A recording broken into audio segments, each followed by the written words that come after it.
talk us through all the key options that are available to women at this time? Well, for very many years, we knew that we needed estrogen to stop the hot flashes, even way before we knew about the candy neurons and the fact that estrogen is suppressing them.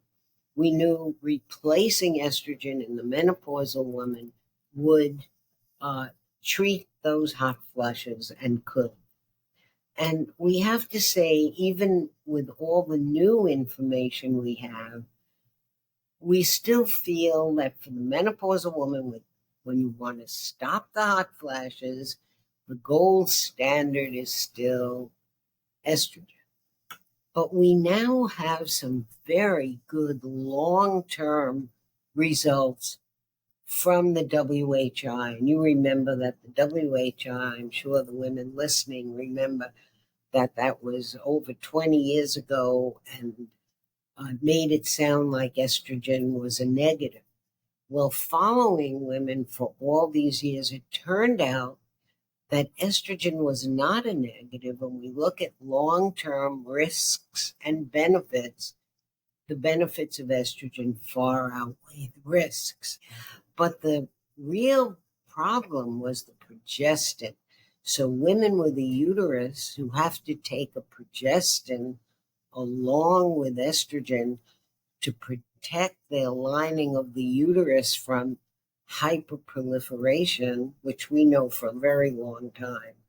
But the progestin was the bad guy. And the good news is we now have a great substitute for progestin. It's called basodoxifene, and it's only available in combination with an estrogen in a new drug, fairly new drug that's been approved by the FDA.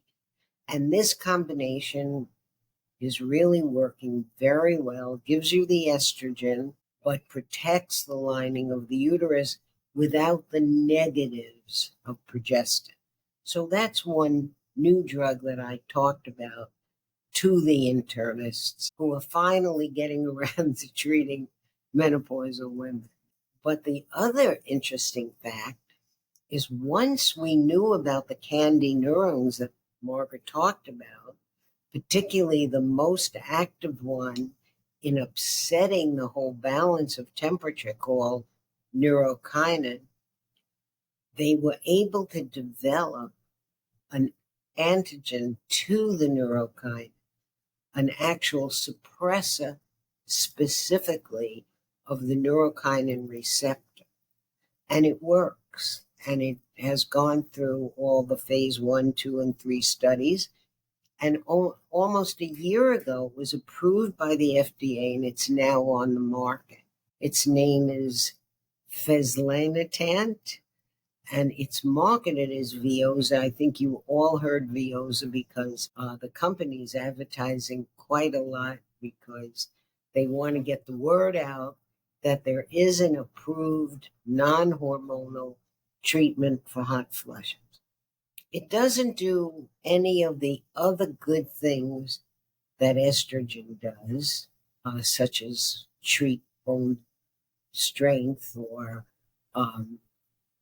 treat vaginal dryness, but it does really fix hot flashes, decreases their number, decreases their intensity, and works very well. But and it also doesn't have any of the negatives of estrogen, doesn't stimulate the endometrium at all, doesn't cause bleeding, and it is available. It's nice to have this choice.